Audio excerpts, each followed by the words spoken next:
Estamos de volta. O programa de hoje é sobre a necessidade do síndico se profissionalizar. Precisa? Já falamos muito sobre isso. Precisa sim. Se você não assistiu o primeiro bloco, entra aqui na descrição, clique e assista. Se você assistiu, vem comigo para o segundo.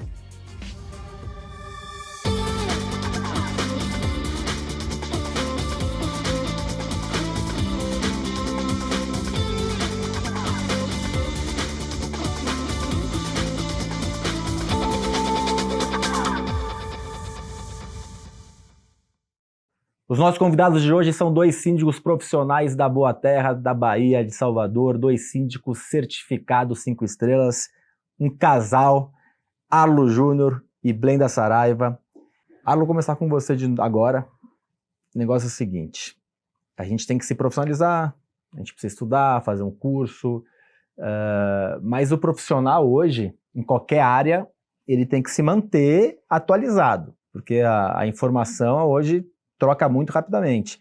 A gente teve mudanças de legislação a dar de rodo recentemente, entradas de novas tecnologias, inteligência artificial. Como se manter atualizado, como se manter um síndico de excelência sendo profissional? Ricardo, eu vou lembrar aquilo que você comentou conosco na mentoria. A ideia de você, primeiro, ter uma cultura voltada para isso. Se a gente não tem a lógica de que é necessário planejar, retomando o primeiro bloco aqui, a ideia do plano diretor de Gabriel, mas com um objetivo específico, a gente está falando aqui da manutenção, se a gente não consegue fazer com que nossa equipe enxergue isso de forma cultural, a gente não vai conseguir avançar. Eu te explico por que eu estou falando isso. Porque se você for observar, eu acho que você apresentou recentemente um dado aí de que ainda 10%, apenas 10% dos condomínios têm síndicos profissionais. Na prática, isso se reflete na ausência de manutenção. Porque o síndico orgânico, como o Blenda falou, ele não está preocupado com as estruturas propriamente ditas, ele está preocupado com aquele agradar, né? Aquela política interna que existe dentro do condomínio, que é, Ricardo não está feliz, eu vou fazer algo para agradar Ricardo. Camaradagem. Ou até a solução rápida, que não é... E aí começa a deixar de lado, por exemplo, vamos lá, precisa fazer uma manutenção da calha do terraço. E isso fica 1 ano, 2, quando você for fazer, aquela curva que poderia ser suave, ela começa a ficar íngreme demais. E aí começa a doer no bolso dos condôminos. Então, se eu não estabeleço, se eu não incentivo essa cultura de seguir normas, de pensar que o condomínio que é bem cuidado, que tem uma boa manutenção, como o Blenda falou, agrega valor para o patrimônio, infelizmente, esse profissional está fadado ao insucesso. Porque se for somente para descer e pagar a conta dos funcionários, isso já era feito há muito tempo. Sim. Então hoje a dinâmica mudou. Hoje a gente teve recentemente um workshop lá com o Davi Fratel, falando sobre a alteração da norma de garantias. Qual é o síndico que, se você olhar 5, 6 anos atrás, ia estudar a norma de garantias? Mas o empreendimento tem uma vida útil. E hoje a gente sabe, a gente está ali estudando o tempo todo com a Gabo, a gente sabe a necessidade dessa importância. Mas se a gente for olhar para trás, tem muita gente que negligenciava totalmente isso. E isso é importante, porque quando a gente tem essa bagagem, o conhecimento, quando a gente encontra um condômino, eu costumo dizer, o pessoal fala assim, rapaz, como é que você aguenta? Falo, os condôminos mais exigentes que eu tenho são minha família.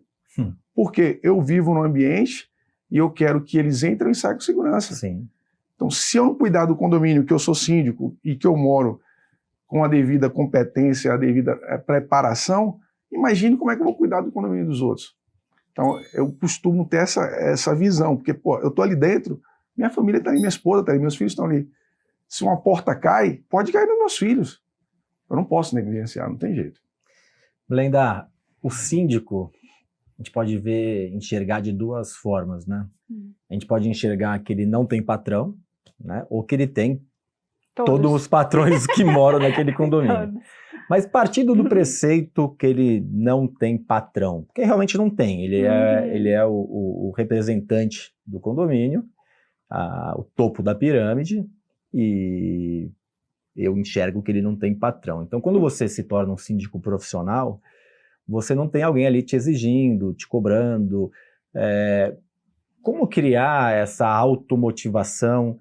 Como sair da zona de conforto? Como buscar o estudo? Como você, por exemplo, atuando numa área, acabou se motivando a fazer cursos de síndico profissional, fazer a certificação. Queria que você falasse um pouquinho sobre isso. Eu acredito que parte da própria pessoa ter essa personalidade mesmo de querer saber mais, de querer estar informado, de querer estar produzindo sempre melhor, né? Sendo um profissional melhor. Como o Arlo comentou, é fundamental a cultura, né? Então, eu como pessoa, eu como Blenda, tenho uma cultura de estar estudando, de estar buscando, de estar interessada, né, nas informações, nos dados. E como profissional, eu busco mais ainda isso de forma mais objetiva, né, dentro da área. Dentro do condomínio, eu percebo que o que faz realmente o síndico conseguir fazer, né, desempenhar esse papel de forma melhor, é a equipe que ele está ali capacitando, né, orientando, trazendo essa cultura para dentro daquele ambiente de que realmente as pessoas precisam trabalhar de acordo com o padrão, de acordo com uma legislação, com uma normatização.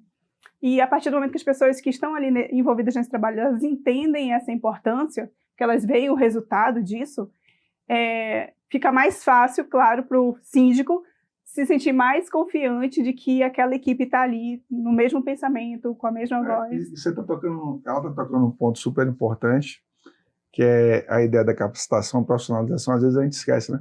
Ela foi agora cirúrgica, ela inclusive casa com o projeto de vocês, que é preparar o profissional que presta serviço para o condomínio. Sim. A capacitação da equipe de colaboradores é tão importante quanto a capacitação do síndico.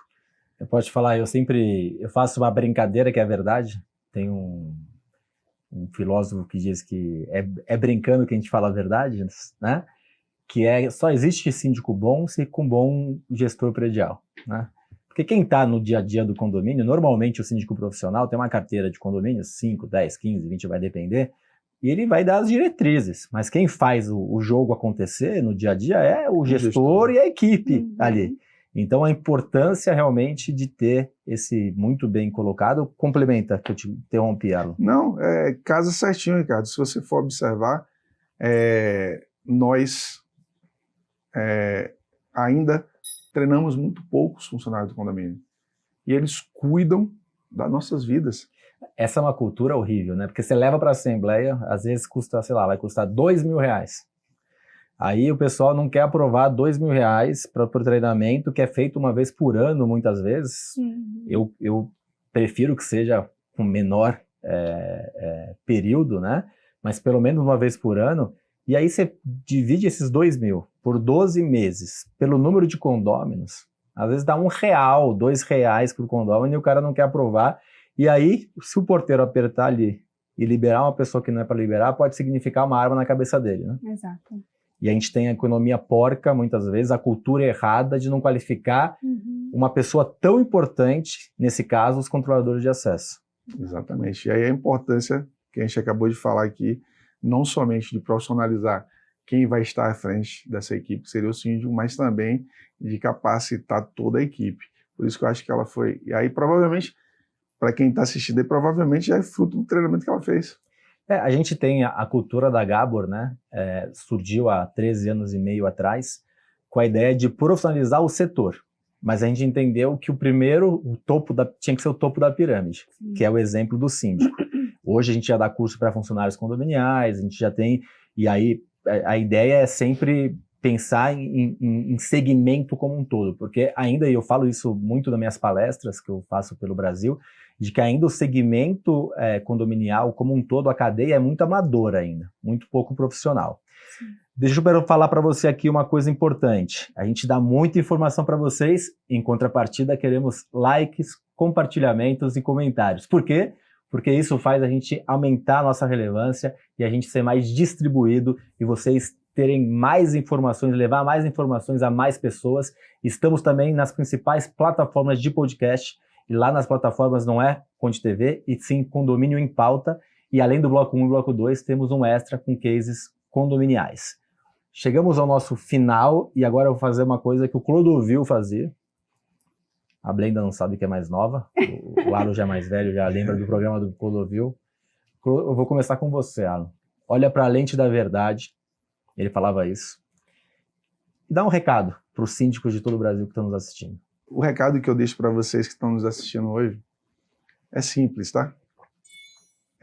Não tem como você dirigir um carro em uma avenida, em uma cidade, sem estar habilitado. Essa analogia que eu trago para vocês. Se você precisa dirigir um veículo, para dirigir um veículo na cidade e estar habilitado, conduzir a vida de um condomínio é mais ou menos parecido com isso. Você precisa primeiro se capacitar e se preparar para poder estar à frente dessa gestão do condomínio que você vai se candidatar.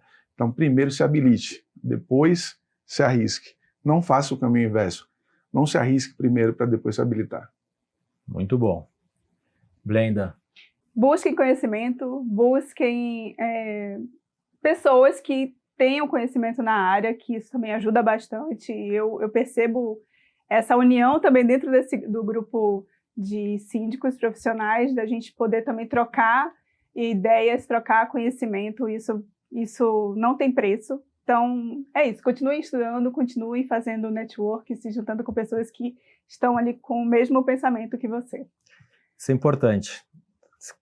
Com quem a gente anda, muda a gente. Então é importante a gente andar com pares que nos elevem. Exato.